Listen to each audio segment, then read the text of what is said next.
Hello everyone, नमस्ते। Welcome to flavoured with love by Priyanka. और मैं सुबह सुबह कड़ी पत्ता लेकर किचन में इसलिए आई हूँ क्योंकि आज संडे को मैं अपनी फैमिली के लिए स्पेशल ब्रेकफास्ट बना रही हूँ, रसम और वड़ा। एक्चुअली शायद आपको पता ही होगा कि हम लोग पंजाबीज़ हैं और सारी की सारी साउथ इंडियन डिशेस हमारे लिए किसी ट्रीट से कम नहीं होती। पंजाबी फूड तो रोज़ के मेन्यू में बनता ही है, लेकिन साउथ इंडियन डिशेस सबको बहुत टेस्टी लगती हैं और जब भी बनती हैं it is like a treat to all of us. मेरी पूरी फैमिली को साउथ इंडियन खाना बहुत पसंद है। आज मैं बना रही हूँ रसम और वड़ा, जैसे कि मैंने बताया। तो उसके लिए ना मैं 4 टमाटर लिए हैं, 2 बड़े और 2 छोटे। इन्हें बस ऊपर से एक स्लिट का मार्क लगा रही हूँ। एक्चुअली स्लिट नहीं कर रही हूँ, सिर्फ मार्क लगा रही हूँ और उन्हें बॉईल करने रखूँगी। ऐसा करने से बाद में टमाटर की स्किन निकालना बहुत ही आसान होगा, वो अपने आप निकल के आ जाएगी, आप देखोगे। सिर्फ हल्का सा प्लस का शेप का मार्क लगाया है। पूरे टमाटर को मैंने कट नहीं किया है, थ्रू नहीं किया है चाकू को।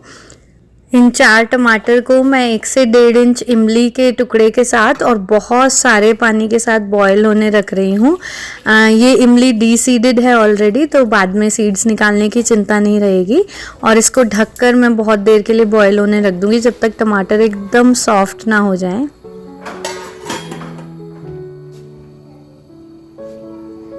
और रसम में ना दोस्तों फ्रेश कुटे हुए मसाले का स्वाद होता है, जो सारा का सारा मैजिक लाता है। थोड़े से खड़े मसाले डलते हैं रसम में, तो अभी मैं वही आपके साथ शेयर करूंगी कि मैं कैसे बनाती हूँ। एक्चुअली रसम ना मैंने बनाना सीखा है मेरी बेंगलोर वाली हाउस हेल्प से, ऑथेंटिक तरीके का। और उसके साथ ही सीखा है अपने कुछ साउथ इंडियन फ्रेंड्स से कि रसम को बनाने का सही तरीका क्या है। एक्चुअली मुझे रसम बहुत पसंद है और लास्ट टाइम खाया भी तभी था जब हम इंडिया गए थे बेंगलोर। उसके बाद मैं आज इसे बना रही हूँ। 5 से 6 गार्लिक क्लोव्स डाल रही हूँ। मैंने छिलका हटा दिया है, बट ऑथेंटिक रेसिपी में छिलके के साथ ही पीसा जाता है गार्लिक को इसमें रसम के लिए। साथ में डाल रही हूँ 1 टीस्पून जीरा, साबुत जीरा, और 2 टीस्पून साबुत धनिया, और साथ ही डाल रही हूँ थोड़े से पेपरकॉर्न्स। मैं बड़े कम पेपरकॉर्न्स डाल रही हूँ क्योंकि हम बहुत तीखा नहीं खा पाते हैं। अभी इसमें सूखी लाल मिर्च भी डलने वाली है इसीलिए, लेकिन आप अपने टेस्ट के हिसाब से मिर्ची तो एडजस्ट कर ही सकते हो डेफिनेटली। अब इनको ना थोड़ा सा पीसना है। उससे पहले जैसा कि मैंने बताया, इसमें मैं 1 से 1.5 सूखी लाल मिर्च डाल रही हूँ, बट ये भी आप अपने स्वाद के हिसाब से जितनी चाहो उतनी डाल सकते हो। इस मसाले को थोड़ा दरदरा ही पीसना है। और साथ ही थोड़ा पीसने के बाद मैं इसमें डाल रही हूँ 3-4 करी लीव्स और स्टेम के साथ थोड़ा सा हरा धनिया। धनिया के स्टेम का स्वाद इसमें बहुत टेस्टी लगता है, तो वो ज़रूर डालना, आप मिस मत करना। इस तरह से इसे मोटा मोटा पीस के रख लेंगे। वड़ा बनाने के लिए मैंने ये उड़द गोटा भिगो के रखी थी रात को ही। ये वो वाली उड़द है जिसका छिलका हटा दिया जाता है, ये साबुत उड़द है, स्प्लिट नहीं है। इसको जिस पानी में भिगोया था उसे डिस्कार्ड कर रही हूँ और साथ ही इसको वॉश कर रही हूँ 2 से 3 बार, जब तक इसका पानी एकदम क्लियर नज़र आने लग जाए। क्योंकि सेपोनिन होता है और कुछ ऐसे एंजाइम्स होते हैं जो हमारे डाइजेशन को ख़राब करते हैं, सारे के सारे जो भी ग्रेन्स या दाल्स होती हैं उनमें। तो उनको अच्छे से सोक करना भी इम्पॉर्टेंट है और उसी के साथ वो वाटर डिस्कार्ड करना भी इम्पॉर्टेंट है, ताकि डाइजेशन में हेल्प हो सके। उसके बाद मैं इसे पीस रही हूँ। जो वड़े का बैटर है ना दोस्तों, उसे बहुत फ्लफ़ी होना चाहिए, एयरी होना चाहिए। तो मैं निंजा में जब पीसा मैंने तो बिना पानी के पीसा है। वड़े के लिए आपको पानी बहुत कम यूज़ करना है, तो ये ऑटोमेटिकली पिसते समय काफ़ी एयरी हो गया। अगर आप चाहो ना, तो अगर आपकी मशीन थोड़ी स्लो टाइम लगा के पीस रही हो, तो आप उसमें 1-2 क्यूब आइस की डाल सकते हो, ताकि दाल का टेम्परेचर राइज़ ना हो। एक्चुअली बहुत टेम्परेचर राइज़ हो जाएगा तो अभी से ही दाल के सारे गुण ख़त्म हो जाएंगे, इसलिए।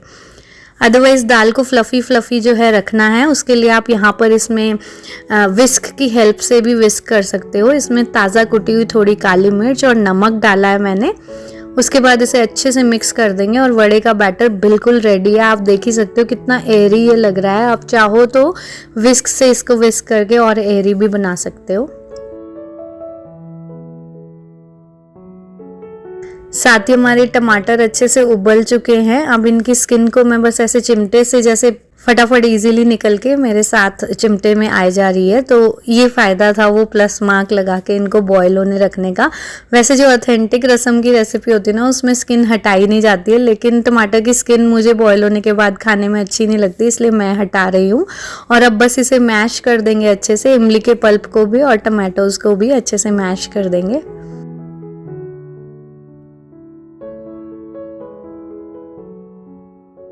थोड़ा और पानी डाल के कंसिस्टेंसी एडजस्ट कर रही हूँ मैं। रसम तो आपको पता ही है एकदम वाटर थिन होता है। और अब डालेंगे हमारा पिसा हुआ मसाला। सारा मैजिक इसी से आने वाला है हमारे रसम में दोस्तों। बहुत टेस्टी रसम बनाता है ये। आप ये रेसिपी बिल्कुल ब्लाइंडली फॉलो कर सकते हो। इनफैक्ट अगर आपके पास मेरे लिए कोई इम्प्रूवमेंट्स हो ना, तो वो भी मुझे ज़रूर बताना कमेंट्स में।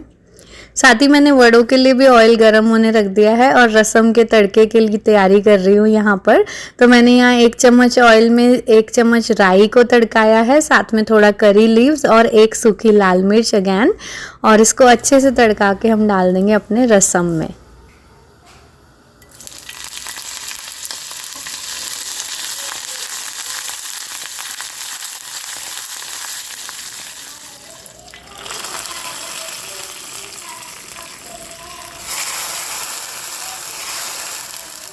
अब मैं इसमें डाल रही हूँ 1 टेबलस्पून जैगरी पाउडर और नमक अपने टेस्ट के अकॉर्डिंग, और रसम बनकर बिल्कुल तैयार है। और ना दोस्तों, इसमें कोई रसम पाउडर डालने की ऐसा ज़रूरत नहीं है, लेकिन मैं ना इंडियन स्टोर से बड़ी प्यार से ये MT हर का मद्रास रसम पाउडर ले आई थी। ये भी मैं माइल्ड वाला लाई हूँ। ये भी तीखे के हिसाब से मिलता है, एक्स्ट्रा हॉट और माइल्ड, लेकिन इसकी ज़रूरत नहीं है इस रसम में, ये रेडी है। लेकिन मैं लाई हुई हूँ इसलिए बस 1 टेबलस्पून डाल दिया मैंने। एनीवेज ये रसम बना बहुत टेस्टी था। आप ज़रूर इस रेसिपी को ट्राई करना, और जैसा कि मैंने बताया मेरे साथ भी शेयर करना अगर आपके पास मेरे लिए कोई टिप्स हो तो ऑथेंटिक। अब मैं अपने ऑयल को टेस्ट कर रही हूँ गुड ओल्ड मेथड से। एक थोड़ा सा बैटर का टुकड़ा मैंने डाल के देखा है, वो फ्लोट किया, that means my oil is ready for deep frying. चलिए आज मैं आपके साथ ना डीप फ्राइंग से रिलेटेड अपने 2-3 प्रिंसिपल्स शेयर करती हूँ। बहुत इंपॉर्टेंट रूल्स हैं दोस्तों। मेरे पास बहुत क्वेरीज आती हैं कि मैं ऑयल कौन सा यूज़ करती हूँ। मैं आपको ना 2 मोटे मोटे मेरे डीप फ्राइंग के प्रिंसिपल्स बताती हूँ जो मेरी किचन में मैं बहुत सालों से फॉलो कर रही हूँ। तो नंबर 1 इज़ कि मैं रेयरली डीप फ्राई करती हूँ। आपने मुझे देखा भी होगा, मैं रेयरली मेरी वीडियोज़ में आपको डीप फ्राई करती हुई दिखाई दूंगी। तो बेसिकली ना मैंने रूल बनाया हुआ है 1 a month, और कभी कभी वो भी स्किप हो जाता है, तो 2-2.5 महीने भी चल जाता है। तो एक्चुअली बाहर का खाना हो ही जाता है, यू कांट अवॉइड दैट। तो व्हाई ऐड एक्स्ट्रा फैट? जब आप घर में खाना बना ही रहे हो, मेहनत कर ही रहे हो, तो फिर आप अच्छा हेल्दी खाना ही बना के अपनी फैमिली को सर्व करो ना। That's what I believe. और मैं अगर बाहर की भी कोई रेसिपीज़ घर में ट्राई करती हूँ तो उन्हें पूरा हेल्दियर वर्जन बनाने की कोशिश करती हूँ, वो आपको पता ही है। तो फर्स्ट प्रिंसिपल है कि रेयरली डीप फ्राई करती हूँ मैं घर में, 1 बार करती हूँ महीने में। ये रूल ऑफ थंब है मेरी किचन में, या फिर कभी कभी वो महीने का 1 बार भी स्किप हो जाता है इजीली। सेकेंड रूल इज़ कि जब भी आप ऑयल लो ना डीप फ्राइंग के लिए, तो कम ऑयल लो, क्वांटिटी में कम, बिकॉज जो ऑयल एक बार डीप फ्राइंग में यूज़ हो गया उसे रीयूज़ नहीं करना चाहिए, क्योंकि जब ऑयल जल जाता है ना तो वो ट्रांस फैट में बदल जाता है, which is a slow poison for our body. उसे रीयूज़ बिल्कुल नहीं करना चाहिए। इसीलिए कम ऑयल लो ताकि आपको बाद में डिस्कार्ड करने में कोई दुख ना हो। तो ये हो गया प्रिंसिपल नंबर 2। अब बढ़ते हैं प्रिंसिपल नंबर 3 की तरफ। प्रिंसिपल नंबर 3 है कि जो भी आप ऑयल यूज़ कर रहे हो केयरफुली चूज़ करिए, क्योंकि डीप फ्राइंग में टेम्परेचर बहुत ज़्यादा जाता है, और आपको ऐसा ऑयल चूज़ करना है जिसका स्मोकिंग पॉइंट भी बहुत हाई हो, ताकि वो जल्दी से जल ना जाए। Because as I told you, जलते ही ऑयल कन्वर्ट हो जाता है बैड फैट में, विच इज़ ट्रांस फैट, जो हमारी बॉडी के लिए स्लो पॉइजन है। तो आप एक तो अच्छा ऑयल लो, और अगर आप कोई भी अच्छा ऑयल लोगे ना और उसका स्मोकिंग पॉइंट ज़्यादा नहीं होगा, तो फिर वो बैड फैट में कन्वर्ट होके आपको फूड के साथ मिलेगा। इसलिए आप कोई ऐसा ऑयल लो जिसका ऑलरेडी स्मोकिंग पॉइंट हाई हो, जैसे कि एवोकाडो ऑयल जिसे मैंने आज यूज़ किया है, या फिर मस्टर्ड ऑयल, या फिर सबसे अच्छा आता है घी। घी का फ्लेवर भी बहुत अच्छा आता है, लेकिन वो डिश टू डिश भी डिपेंड करता है। जैसे आज मैं वड़े फ्राई कर रही हूँ तो इसके लिए मुझे एवोकाडो ऑयल ही बेस्ट लगा। इसका कोई फ्लेवर नहीं होता, और ये उड़द दाल वड़ाज के साथ अपना कोई फ्लेवर एक्स्ट्रा एडिशनल छोड़ेगा नहीं। रसम में डाल के भी कुछ बुरा नहीं फील होगा, इसलिए मैंने आज एवोकाडो ऑयल लिया है।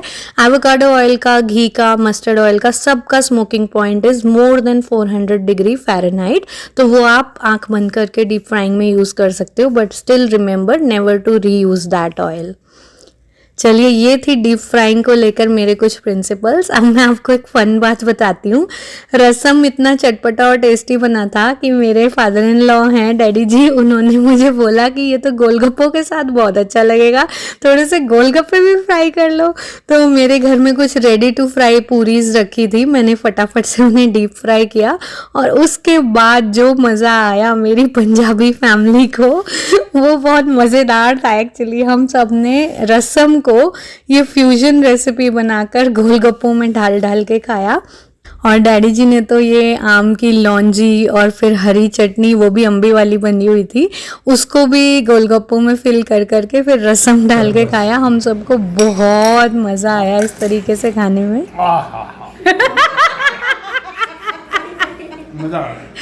मज़ा आ गया मेरी फैमिली को गोलगप्पे विद रसम के साथ। Best combination. आप भी एक बार गोलगप्पों के साथ रसम ज़रूर ट्राई करना और फिर मुझे बताना आपको कैसा लगा ये Punjabi style of eating a south Indian famous dish. Anyways, ये रसम वड़ा काफ़ी अच्छा बना था, बहुत ही मज़ेदार ब्रेकफास्ट रहा इस संडे का। तो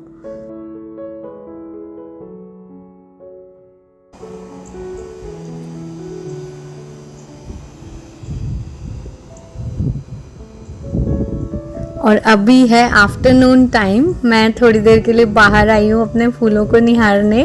और आजकल इतने अच्छे फ्लावर्स आए हुए हैं कि जो ये फ्रंट गार्डन है ये बर्ड्स और बटरफ्लाइज के लिए पैराडाइज बना हुआ है। और इनको देखकर हमें भी बहुत पॉजिटिविटी मिलती है। तो दिन में कई बार आ जाती हूँ मैं, बच्चे भी बाहर आ जाते हैं बटरफ्लाइज को देखने, बर्ड्स को देखने। आज मैंने सोचा इसी के साथ मैं थोड़ी सी ये सुंदर सुंदर कलर्स और ग्रीनरी अंदर भी लेके चलती हूँ घर के। जितने टाइम ये फ्लावर्स रहेंगे ना, मैं इन्हें बार बार अंदर ले जाके रखती रहूँगी क्योंकि मुझे ये बहुत अच्छा लगता है। This has to be my favourite activity during summer.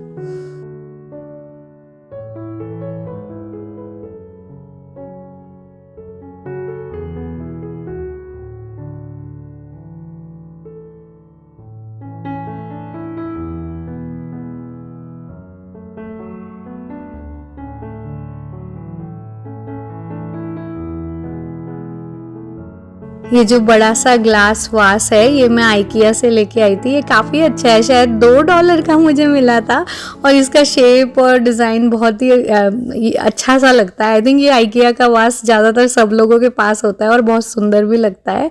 साथ ही मैं थोड़े से फ्लावर्स लगा रही हूँ किचन में क्योंकि वहाँ मेरा बहुत सारा टाइम स्पेंड होता है और मुझे इनको देखना बहुत पसंद है। और दोस्तों, ये जुकीनी आई है मेरे बैकयार्ड गार्डन से, वेजिटेबल गार्डन से, पूरे 1 किलो की लग रही है मुझे और अभी तक रखी है क्योंकि मैं सोच ही रही हूँ इसका क्या बनाऊँ कि पूरी फैमिली एंजॉय कर सके। और आज क्योंकि मैंने कैंची उठाई हुई है फ्लावर्स को कट करने के लिए, तो मैंने सोचा मैं थोड़े से ना प्लांट कटिंग्स भी ले लेती हूँ। मुझे फ्री प्लांट्स बनाना बहुत अच्छा लगता है, आई एम श्योर आप सबको लगता होगा। तो चलिए आज मैं आपके साथ शेयर करती हूँ कि कैसे बनाती हूँ मैं। तो ये मेरे पास बहुत बड़ा सा मॉन्स्टेरा प्लांट है, ये बहुत बड़ा हो रहा है, अपने पॉट से आउटग्रो ही हो रहा है ऑलमोस्ट। और इसमें काफ़ी एरियल रूट्स आई हुई हैं। एरियल रूट्स ना दोस्तों उनको कहते हैं जो ऊपर से रूट्स आने लग जाएँ। तो मॉन्स्टेरा में तो आपको easily you can spot them, आपको रूट्स अलग से दिखने लग जाएंगी ऊपर, जिस तरह से अभी मैं आपको दिखा रही हूँ। ये एक मैंने कटिंग ली है, इसमें तो 2 एरियल रूट्स आई हुई थी। ये देखिए ऊपर, ये मिट्टी में नहीं है, ऊपर से अलग से स्टेम्स में रूट्स दिख रही हैं। और जहाँ भी नोड हो वहाँ से आपको कट करके, अब इसे मैं इससे 2 कटिंग्स ले लूँगी और इन्हें पानी में रखूँगी कुछ दिनों के लिए। और पानी को 2-2, 3-3 दिन में मैं बदलती रहूँगी। ये 2 पत्ते लेने से मेरे मॉन्स्टेरा को कोई खास फर्क भी नहीं पड़ा, वो कॉर्नर अभी भी उतना ही लाइवली लग रहा है। और मैं 2 नए मॉन्स्टेरा प्लांट्स बनाने वाली हूँ आज। मुझे बहुत अच्छा लगता है। If you're a plant lover, obviously you can relate. Who doesn't love free plants, right? तो मैं ऐसे प्लांट्स लेना बहुत पसंद करती हूँ जिन्हें मैं प्रोपोगेट कर पाऊँ। अब मैंने इसे उन्हीं फ्लावर वास में रख दिया है। साथ ही ये कॉर्नर भी बहुत सुंदर भी लगने लग गया और ये थोड़े दिन में प्रोपोगेट भी हो जाएंगे, इनके और रूट्स डेवलप हो जाएंगे। जब वो फ्रेशन अप हो जाएंगे ना रूट्स, तब इन्हें मिट्टी में डाल सकते हैं, वो भी मैं आपके साथ शेयर करूँगी। साथ ही आज मैं इस वाले वेनिंग प्लांट की भी कटिंग लेने वाली हूँ। ये प्लांट भी मैं इसीलिए स्पेशली वॉलमार्ट से खरीद के लाई थी because I new in my mind कि मैं इसके और पौधे बना पाऊंगी जल्दी ही। तो अभी अच्छा खासा ग्रो होने लग गया, 2 महीने से मेरे पास है, 3-4 तरफ से इसकी वेन्स बढ़ रही हैं। तो मैंने सोचा मैं एक की कटिंग तो ले ही लेती हूँ। तो आज मैं ये वाली कटिंग ले रही हूँ। जो थोड़े से पत्ते ऑलरेडी ख़राब हो गए थे नीचे से, उसके नोड्स का मतलब वो होता है दोस्तों जहाँ से पत्ते निकलते हैं। तो इसके 2 नोड्स ना, पत्ते खराब हो चुके हैं लेकिन नोड्स खाली हैं। तो बस मैं वही वाली कटिंग लेकर और वहाँ से जो एक्स्ट्रा पत्तों का जो स्टेम आ गया उसको हटा रही हूँ carefully without breaking the nodes, और इसको पानी में डाल रही हूँ। ये वाला जो वास है ये डॉलर ट्री से है। ये $1 ईच में मैंने बहुत सारे डॉलर ट्री से लिए हुए हैं। आप भी इस तरह के कांच के वास ना डॉलर ट्री से ले सकते हो क्योंकि सस्ते भी पड़ जाते हैं। और मुझे तो प्रोपगेशन का बहुत शौक है तो मैं काफ़ी सारे इस तरह से लेके रखती हूँ। ये जो टेबल है इसे मैंने पूरा प्लांट टेबल बना दिया है। This is actually a buffet table, लेकिन ये प्लांट टेबल इसलिए बनी हुई है बिकॉज यहाँ पे बहुत अच्छी रोशनी आती है। There is a huge window, पूरा दिन यहाँ रोशन रहता है ये वाला रूम। इनफैक्ट डाइनिंग ही नहीं, ये लिविंग रूम भी पूरा दिन खूब अच्छी रोशनी से लिट रहता है एकदम। इसलिए मैंने यहाँ पर जहाँ भी स्पेस था ना काफ़ी सारे पौधे लगाए हुए हैं और यहाँ के सारे पौधे अच्छे से ग्रो हो रहे हैं बिकॉज उन्हें बहुत अच्छे से पूरा दिन लाइट मिलती रहती है। रात के 8 बजे तक 9 बजे तक यहाँ अच्छी रोशनी रहती है, बिल्कुल लाइट जलाने की ज़रूरत भी नहीं पड़ती। लेकिन तब भी नेचर को देखिए किस तरह से पौधे जो है अपने आप लाइट की तरफ झुकते जा रहे हैं, ये विंडो की तरफ। उसी से रिलेटेड है आज का ये PR, तो चलिए इसे खोल के देखते हैं।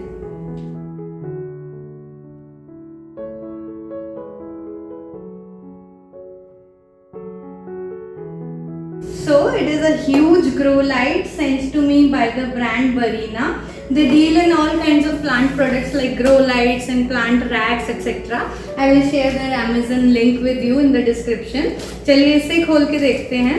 They have kindly sent me a tall grow light. और मेरे घर में भी if you have seen my videos you know there is a corner which doesn't receive as much light as this. वहाँ पे मेरे प्लांट्स अक्सर सफ़र करते हैं।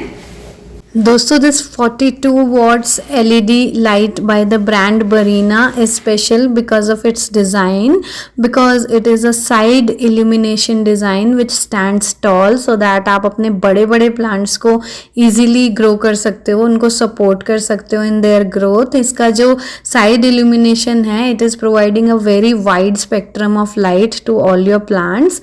Assembling is also very easy, इसके साथ सारी चीज़ें आई हैं जो भी रिक्वायर्ड हैं। ये इसका ट्राईपॉड स्टैंड है जिसको मैंने खोलते ही पहले लगा के देखा, काफ़ी इजी था इसे ओपन करना भी, बहुत ही सिंपल सा ऑपरेशन है। और इसे लाइट से अटैच करना भी सिमिलरली बहुत इजी है। एक स्क्रू आया है जिसमें इसे बस टाइटन अप करना है एंड दिस इज़ रेडी। आपका जो ट्राईपॉड है opening it is also very easy, just like that, and now the light is ready to be standing on its own. If you do not want it to stand like that, you can even hang it, and everything required to hang it on the ceiling has come with the package itself, as you can see on the paper. चलिए अब मैं आपको ऐसा corner दिखाती हूँ जहाँ पे light नहीं आती है। ये मैं आपके साथ पहले भी वीडियोस में शेयर कर चुकी हूँ ना कि ये मेरा फैमिली रूम है। ये अभी ऐसा लेट अप आपको दिख रहा है लेकिन यहाँ नून के बाद ना बिल्कुल लाइट नहीं आती है बेसिकली। इसीलिए मैंने यहाँ पर ये पीस लिलीज रखे हुए हैं जो कि ज़्यादा लाइट नहीं चाहिए होती है सपोजिटली इनको। ये लो लाइट प्लांट्स हैं लेकिन तब भी आप देख ही रहे हो ये यहाँ बहुत हैप्पीली ग्रो नहीं हो रहे हैं। इनके सारे फ्लावर्स तो मर ही चुके हैं और साथ में इनमें नए भी नहीं आ रहे हैं और लीव्स भी ड्रूपी हैं काफ़ी। These are not happy, even the peace lilies are not happy in this room। तो मुझे लग ही रहा था कि यहाँ पे कोई भी पौधे नहीं टिकते हैं, and that's why I kept peace lilies, but still they are also not growing well। तो now I think they are going to get some help with this light। Light का जो वायर है ना वो काफ़ी लंबा है, so you can keep it as per your requirement। एक फुट पेडल जैसा ऑन एंड ऑफ स्विच आया है which is easy to operate। Light as you can see पूरा सेमी सर्कल में लिट हो रही है, so I can keep quite a few plants over here। सबको सपोर्ट मिल जाएगा। और साथ में इसका जो ट्राइपॉड स्टैंड है that is really stable. I have a robot vacuum दोस्तों, and it's been long since I have been using this light like 10 days। तो रोबोट वैक्यूम से ये हिलता नहीं है, गिरता नहीं है, it is stable. The tripod is really stable, although it is light weight but it is stable and secure. The side illumination design actually helps the plants to grow well rather than the light coming from the top or one side. So don't forget to check out the link in the description. Actually this light is right now on a $20 discount on Amazon, and later you can use my code also for 10% discount. I'm not sure how long the $20 coupon is lasting, but 10% discount code is specially for you. चलिए आज का video मैं यहीं तक रख रही हूँ। एक बार फिर से गार्डन की सेरेनिटी के साथ आपको छोड़ के जा रही हूँ। अगली वीडियो में आपसे फिर मिलूंगी। आई होप आपको ये वीडियो अच्छा लगा होगा। अगर अभी तक सब्सक्राइब नहीं किया तो प्लीज़ कर लीजिए, and thank you so much for watching. Bye bye.